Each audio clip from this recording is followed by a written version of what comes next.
السلام علیکم ورحمۃ اللہ وبرکاتہ۔ سب سے پہلے تو میں اس پروگرام میں دور دراز سے تشریف لانے والوں کا شکریہ ادا کرتا ہوں کہ اب حضرات نے اپنی بے پناہ مصروفیات کو چھوڑ کر ہماری ادنا سی دعوت پر لبیک کہا اور ہمارے طلبہ عزیز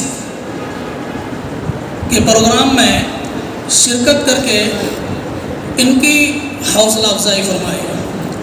اس پر ہم آپ کا جتنا شکر ادا کریں کم ہے۔ مجھے اس وقت جامعہ کی رپورٹ پیش کرنے کی ذمہ داری سپرد کی گئی ہے۔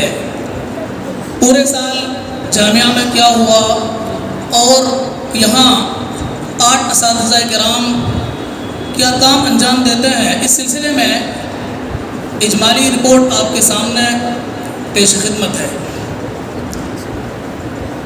مدارس اسلامیہ اور مکاتب دینیہ در حقیقت اسلام کے محافظ قلعے ہیں۔ انہی کے ذریعے انشاءاللہ قیامت تک دین اسلام اپنے تمام خوبیوں اور امتیازی شان کے ساتھ باقی رہے گا۔ یہ علماء دین جو ان مدارس سے نکل کر امت کی اصلاح اور اس کے شاعر کی بقا کے لیے کوشاں ہیں، اسی دین مدین کی پاسباں اور محافظ ہیں۔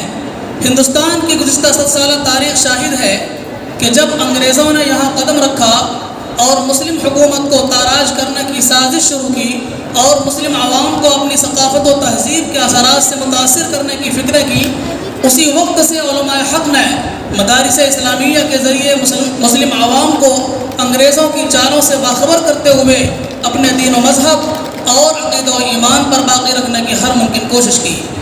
اسی سلسلۃ الذہب کی ایک کڑی ہمارے جامعہ سیدنا ابن عباس بھی ہے، جو روز اول سے اکابر ملت کی دعاؤں، علماء دین کی سرپرستی، ہمدردان قوم کے مشوروں اور معاونین کی مخلصانہ کاوشوں سے مسلسل 10 سال سے اپنے مقصد کے حصول اور اپنے مشن کو بروئے کار لانے کے لیے سرگرم عمل ہے۔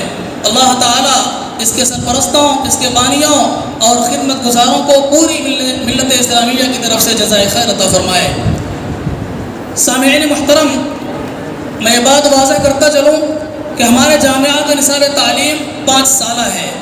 بالخصوص ان طلبہ کے لیے وضع کیا گیا ہے جنہوں نے اسکول و کالج میں کم از کم 10ویں جماعت کے امتحان میں کامیابی حاصل کی ہو، لیکن یہ کوئی مختصر مدتی پارٹ ٹائم نصاب نہیں ہے، بلکہ بڑی محنتوں، جد و جہد اور جافشانی سے 8 سالہ نصاب کو 10 سیمسٹر میں تقسیم کر کے 5 سال میں سمیٹنے کی کوشش کی گئی ہے۔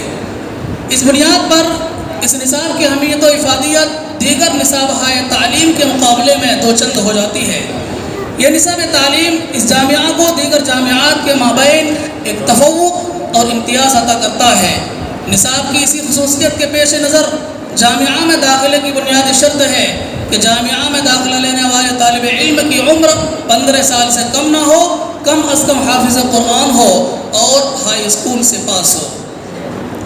حضرات، ہمارا یہ نیا تعلیمی سال الحمدللہ شوال المکرم کو نئے عزم و حوصلے کے ساتھ شروع ہوا۔ اللہ کے فضل و کرم، ارباب جامعہ کی فکروں اور ہمارے مخلص اساتذہ کرام کی جد و جہد، سعی اور کوششوں سے طلبہ کی تعلیمی تربیتی ترقی کی راہ پر رواں دواں ہے۔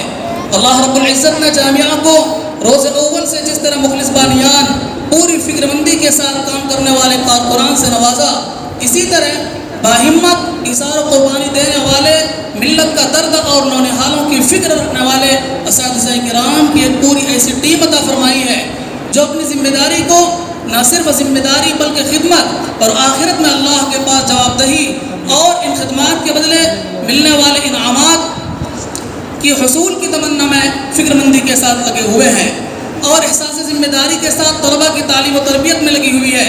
اس وقت جامعہ کے 10ویں تعلیمی سال کے اختتام پر جو شوال المکرم 1443 ہجری تا شعبان المعظم 1444 ہجری تک ہے، اس کی کارکردگی کی کچھ اجمالی رپورٹ پیش خدمت ہے۔ جامعہ کی تعلیم کو 8 شعبوں میں تقسیم کیا گیا ہے۔ نمبر 1 شعبہ مکتب، نمبر 2 شعبہ عالمیات، نمبر 3 شعبہ حفظ، نمبر 4 شعبہ دارالفتاء، نمبر 5 شعبہ انجمن، نمبر 6 شعبہ لائبریری، نمبر 7 شعبہ کمپیوٹر اور نمبر 8 شعبہ دارالاقامہ۔ شعبہ مکتب، ہمارے مکتب کا نظام درجہ اطفال سے درجہ ششم عربی تک، درجہ ششم تک 6 سال پر مشتمل ہے۔ اس وقت مکتب میں مختلف اوقات میں تقریباً 300 طلباء و طالبات زیر تعلیم ہیں۔ الحمدللہ مکتب کا یہ نظام رفتہ رفتہ ترقی کی طرف گامزن ہے۔ سال رواں مکتب کی تعلیم کا دورانیہ 1.5 گھنٹے کا رہا۔ ذمہ داران اور اساتذہ کرام کے مشورے سے یہ بات طے پائی ہے کہ آئندہ سال تعلیم کا دورانیہ 2.5 گھنٹے کا رہے گا انشاءاللہ۔ اس وقت مکتب میں کل 4 اساتذہ ہیں۔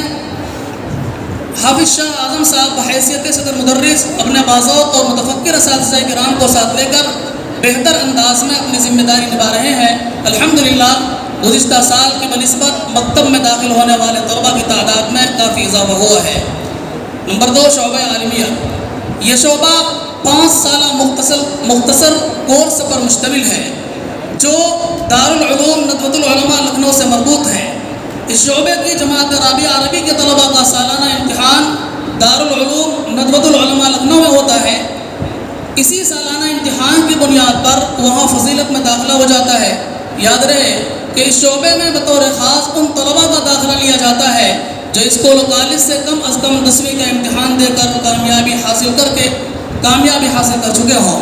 الحمدللہ سال گزشتہ کے مقابلے میں اس سال طلباء کی تعداد زیادہ رہی۔ سال رواں اس شعبے میں طلباء کی تعداد تقریباً 55 ہے۔ یہ تعلیمی نظام 7 اساتذہ کرام کی مسلسل محنتوں اور کوششوں سے بحسن خوبی منزل مقصود کی جانب رواں دواں ہے۔ نمبر 3 شعبہ حفظ، جامعہ میں شروع سے قرآن کریم کے حفظ کرانے کا نظام چل رہا ہے۔ اللہ تعالیٰ کے فضل و کرم سے اس سال شعبہ حاضہ سے ایک طالب علم کو تکمیل حفظ قرآن کی سعادت بھی حاصل ہوئی ہے۔ اس شعبے کے استاذ قاری محمد امجد صاحب زیادہ مزدور عالی ہے۔ نمبر 4 شعبہ دارالفتاء، عوام الناس کو اپنے روزمرہ پیش آنے والے عبادات، معاملات اور معاشرت کے مسائل کا قرآن و حدیث کے نصوص اور فقہا کے اجتہادات بالخصوص فقہ حنفی کی روشنی میں ہمارے مفتیان کرام تشریفی بخش جواب دے کر عوام کی رہنمائی کرتے ہیں۔ اس شعبے کی ذمہ داری مفتی مبین احمد صاحب قاسمی سید مزدور عالی کے سپرد کر دی گئی ہے۔ میں مفتی صاحب کا شکر گزار ہوں کہ وہ اپنی گوناگو مصروفیات کے باوجود مسائل کے مدلل جوابات دینے کے لیے اپنا وقت نکالتے ہیں، فجزاہم اللہ خیرا۔ نمبر 5 شعبہ خطابت و صحافت، طلباء کی خوابیدہ صلاحیتوں کو اجاگر کرنے اور دعوتی میدان میں ان کو مؤثر بنانے کے لیے اساتذہ کرام کی نگرانی میں اردو اور عربی کی 2 الگ الگ انجمنیں قائم ہیں۔ اردو انجمن کا نام تحسین البیان جبکہ عربی انجمن کا نام النادی العربی ہے، جن میں طلباء اردو اور عربی انجمن میں ہفتہ واری پروگرام مختلف عناوین پر پیش کرتے ہیں اور ماہنامہ القاسم اور النہضۃ الادبیہ کے نام سے جداریہ بھی آویزاں کیا جاتا ہے۔ انجمن تحسین البیان کے نگراں مفتی اشفاق عالم صاحب قاسمی جبکہ النادی العربی کے نگراں مولانا منصور احمد ندوی زیدہ مزدہ العالی ہے۔ نمبر 6 شعبہ لائبریری، طلباء کی علمی پیاس کو بجھانے اور ان میں علمی و تحقیقی ذوق پیدا کرنے کے لیے مکتبہ حبر الامہ کے نام سے ایک وسیع و عریض لائبریری بھی موجود ہے۔ اس وقت لائبریری میں کم و بیش چھوٹی بڑی تقریباً 5000 سے زائد کتابیں موجود ہیں۔ نمبر 7 شعبہ کمپیوٹر، ہمارے جامعہ میں کمپیوٹر لیب کے نام سے ایک شعبہ قائم ہے۔ یہ شعبہ جماعت رابعہ عربی کے طلباء کے لیے خاص ہے۔ اس میں کمپیوٹر کی بنیادی باتیں، ٹائپنگ وغیرہ سکھاتی جاتی ہیں۔ ہمارا ارادہ ہے کہ آئندہ سال اس شعبے کو باہر والوں کے لیے بھی عام کیا جائے انشاءاللہ، تاکہ زیادہ سے زیادہ لوگ اس شعبے سے فائدہ اٹھا سکیں۔ نمبر 8 شعبہ دارالاقامہ، طلباء کی تعلیم کے ساتھ ساتھ اخلاقی اور عملی تربیت انتہائی ضروری ہے، جس میں دارالاقامہ ایک مؤثر کردار ادا کرتا ہے۔ الحمدللہ اکثر طلباء دارالاقامہ میں رہ کر یہاں کی سہولیات سے فائدہ اٹھاتے ہیں، علمی عملی اعتبار سے بہتر بننے کی کوشش کرتے ہیں۔ اللہ تعالیٰ کے فضل و کرم اور اساتذہ کرام کی مسلسل محنت اور جد و جہد کے سبب گزشتہ سال کے مقابلے میں طلباء کے اندر اخلاقی اور تعلیمی اعتبار سے بڑی تبدیلی دیکھنے کو مل رہی ہے۔ رب کریم سے دعا ہے کہ اس جامعہ کو خوب سے خوب ترقیات سے نوازے، ہر قسم کے شرور و فتن سے محفوظ فرمائے، اساتذہ کرام اور ذمہ داران جامعہ کو جزائے خیر عطا فرمائے۔ السلام علیکم ورحمۃ اللہ وبرکاتہ۔